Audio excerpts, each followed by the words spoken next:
ನಮಸ್ಕಾರ ಸ್ನೇಹಿತರೆ, ಎರಡನೇ ಟೆಸ್ಟ್ ಪಂದ್ಯಕ್ಕೆ ಹೊಸ ಪ್ಲೇಯಿಂಗ್ 11 ಘೋಷಿಸಿತು ಬಿಸಿಸಿಐ. ತಂಡಕ್ಕೆ ಎಂಟ್ರಿ ಕೊಟ್ಟರು ಸ್ಟಾರ್ ಆಟಗಾರರು. ಹಾಗಾದರೆ ಸುದ್ದಿಯ ಸಂಪೂರ್ಣ ಮಾಹಿತಿ ಏನು? ಅಷ್ಟಕ್ಕೂ ಬಾಂಗ್ಲಾ ವಿರುದ್ಧದ ಎರಡನೇ ಟೆಸ್ಟ್ ಪಂದ್ಯಕ್ಕೆ ಟೀಂ ಇಂಡಿಯಾದ ಪ್ಲೇಯಿಂಗ್ 11 ಹೇಗಿದೆ ಮತ್ತು ಪಂದ್ಯದ ಪಿಚ್ ರಿಪೋರ್ಟ್ ಏನ್ ಹೇಳುತ್ತೆ, ಅದೇ ರೀತಿ ಟೆಸ್ಟ್ ಕ್ರಿಕೆಟ್ನಲ್ಲಿ ಉಭಯ ತಂಡಗಳ ಹೆಡ್ ಟು ಹೆಡ್ ದಾಖಲೆ ಹೇಗಿದೆ, ಹೀಗೆ ಇದರೆಲ್ಲದರ ಬಗ್ಗೆ ಇವತ್ತಿನ ಈ ಒಂದು ವಿಡಿಯೋದಲ್ಲಿ ಕಂಪ್ಲೀಟ್ ಆಗಿ ತಿಳಿಸ್ಕೊಡ್ತಾ ಹೋಗ್ತೀನಿ. ಆದ್ದರಿಂದ ದಯವಿಟ್ಟು ಈ ವಿಡಿಯೋವನ್ನ ಕೊನೆವರೆಗೂ ನೋಡಿ.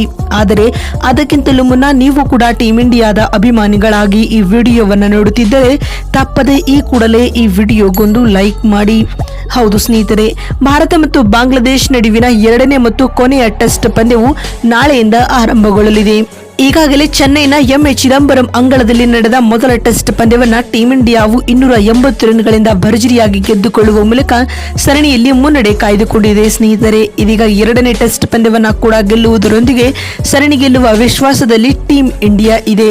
ಈ ನಡುವೆ ಬಿಸಿಸಿಐ ಹೊಸ ತಂಡವನ್ನ ಪ್ರಕಟ ಮಾಡಿದ್ದು, ತಂಡದಿಂದ ಸರ್ಫರಾಜ್ ಖಾನ್, ಯಶ್ ದಯಾಲ್ ಹಾಗೂ ಧ್ರುವ ಜುರೇಲ್ ಹೊರಬಿದ್ದಿದ್ದಾರೆ. ಸ್ನೇಹಿತರೆ, ಇರಾನಿ ಕಪ್ ಆರಂಭವಾಗುವ ಹಿನ್ನೆಲೆಯಲ್ಲಿ ಈ ಮೂವರು ಆಟಗಾರರು ಟೀಂ ಇಂಡಿಯಾದಿಂದ ಹೊರಬಿದ್ದಿದ್ದಾರೆ. ಇದೀಗ ಎರಡನೇ ಟೆಸ್ಟ್ ಪಂದ್ಯಕ್ಕೆ ಟೀಂ ಇಂಡಿಯಾವು ತನ್ನ ಬಲಿಷ್ಠ ಪ್ಲೇಯಿಂಗ್ 11 ಘೋಷಿಸಿದೆ. ಸ್ನೇಹಿತರೆ, ಇನ್ನು ಪ್ಲೇಯಿಂಗ್ 11 ಹೇಗಿರಲಿದೆ ಅಂತ ನೋಡುವುದಕ್ಕಿಂತ ಮುನ್ನ ಪಿಚ್ ರಿಪೋರ್ಟ್ ಕಡೆ ಕಣ್ಣು ಹಾಯಿಸುವುದಾದರೆ, ಬಾಂಗ್ಲಾ ವಿರುದ್ಧದ ಎರಡನೇ ಟೆಸ್ಟ್ ಪಂದ್ಯವು ಕಾನ್ಪುರದ ಗ್ರೀನ್ ಪಾರ್ಕ್ ಅಂತಾರಾಷ್ಟ್ರೀಯ ಮೈದಾನದಲ್ಲಿ ನಡೆಯಲಿದೆ. ಸ್ನೇಹಿತರೆ, ಇಲ್ಲಿ ಪ್ರಮುಖವಾಗಿ 2 ಪಿಚ್ಗಳಿವೆ, ರೆಡ್ ಸಾಯಿಲ್ ಮತ್ತು ಬ್ಲಾಕ್ ಸಾಯಿಲ್. ಈ ನಡುವೆ ಪುಡಿ ವಿಕೆಟ್ ಆಗಿರುವ ಕಾರಣ ಇಲ್ಲಿ ಸ್ಪಿನ್ನರ್ಗಳು ನಿರ್ಣಾಯಕ ಪಾತ್ರವನ್ನ ನಿರ್ವಹಿಸಲಿದ್ದಾರೆ. ಸ್ನೇಹಿತರೆ, ಮತ್ತು ಟಾಸ್ ಗೆದ್ದ ತಂಡದ ನಾಯಕ ಮೊದಲು ಬ್ಯಾಟಿಂಗ್ ಮಾಡುವ ಆಯ್ಕೆಯನ್ನ ಆಯ್ದುಕೊಳ್ಳಬಹುದಾಗಿದೆ. ಬಂಧುಗಳೇ, ಇನ್ನುಳಿದಂತೆ ಟೆಸ್ಟ್ ಕ್ರಿಕೆಟ್ ನಲ್ಲಿ ಉಭಯ ತಂಡಗಳ ಹೆಡ್ ಟು ಹೆಡ್ ದಾಖಲೆಗಳ ಬಗ್ಗೆ ಮಾತನಾಡುವುದಾದರೆ, ಭಾರತ ಮತ್ತು ಬಾಂಗ್ಲಾ ತಂಡಗಳು ಟೆಸ್ಟ್ ಕ್ರಿಕೆಟ್ ನಲ್ಲಿ ಇಲ್ಲಿವರೆಗೂ 15 ಪಂದ್ಯಗಳಲ್ಲಿ ಮುಖಾಮುಖಿಯಾಗಿವೆ.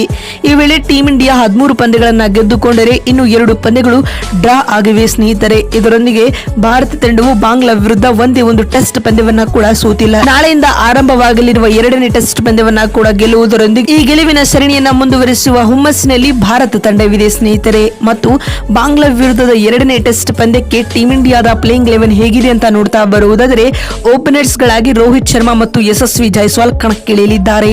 ನಂತರ 3ನೇ ಕ್ರಮಾಂಕದಲ್ಲಿ ಪ್ರಿನ್ಸ್ ಕ್ಯಾಥಿಯಾ, ಶುಭ್ಮನ್ ಗಿಲ್ ಬ್ಯಾಟ್ ಬೀಸಲಿದ್ದಾರೆ. ಇದಾದ ಬಳಿಕ ನಂಬರ್ 4ರ ಸ್ಲಾಟ್ ನಲ್ಲಿ ನಮ್ಮ ಕಿಂಗ್ ಕೊಹ್ಲಿ ಆಡಲಿದ್ದಾರೆ. ಸ್ನೇಹಿತರೆ, ನಂತರ 5ನೇ ಕ್ರಮಾಂಕದಲ್ಲಿ ವಿಕೆಟ್ ಕೀಪರ್ ಕಮ್ ಬ್ಯಾಟ್ಸ್ಮನ್ ಆಗಿ ರಿಷಬ್ ಪಂತ್ ಆಡಲಿದ್ದಾರೆ. ಇನ್ನುಳಿದಂತೆ 6ನೇ ಸ್ಲಾಟ್ ನಲ್ಲಿ ಕನ್ನಡಿಗ ಕೆಎಲ್ ರಾಹುಲ್ ಆಡಲಿದ್ದಾರೆ. ಸ್ನೇಹಿತರೆ, ನಂತರ ಸ್ಟಾರ್ ಆಲ್ರೌಂಡರ್ ಗಳಾಗಿ ರವೀಂದ್ರ ಜಡೇಜಾ ಮತ್ತು ರವಿಚಂದ್ರನ್ ಅಶ್ವಿನ್ ಅವರು ಕ್ರಮವಾಗಿ 8ನೇ ಮತ್ತು 7ನೇ ಸ್ಥಾನದಲ್ಲಿ ಕಾಣಿಸಿಕೊಳ್ಳಲಿದ್ದಾರೆ. ಮತ್ತು 9ನೇ ಕ್ರಮಾಂಕದಲ್ಲಿ ಬೌಲಿಂಗ್ ವಿಭಾಗದಲ್ಲಿ ಜಸ್ಪ್ರೀತ್ ಬುಮ್ರಾ ಆಡುವ ಸಾಧ್ಯತೆ ದಟ್ಟವಾಗಿವೆ. ಇನ್ನು 10ನೇ ಕ್ರಮಾಂಕದಲ್ಲಿ ಯುವ ವೇಗಿಯಾಗಿರುವ ಆಕಾಶ್ ದೀಪ್ ರವರಿಗೆ ಅವಕಾಶ ನೀಡಲಾಗಿದೆ. ಇನ್ನು 11ನೇ ಹಾಗೂ ಅಂತಿಮ ಕ್ರಮಾಂಕದಲ್ಲಿ ಮೊಹಮ್ಮದ್ ಸಿರಾಜ್ ರವರು ಟೀಂ ಇಂಡಿಯಾದ ಪ್ಲೇಯಿಂಗ್ 11 ಭಾಗವಾಗಲಿದ್ದಾರೆ.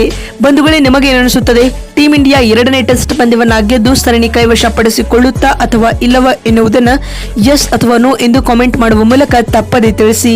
ಮತ್ತೊಂದು ವಿಡಿಯೋದಲ್ಲಿ ಸಿಗ್ತೀನಿ. ಅಲ್ಲಿವರೆಗೂ ನಮಸ್ಕಾರ.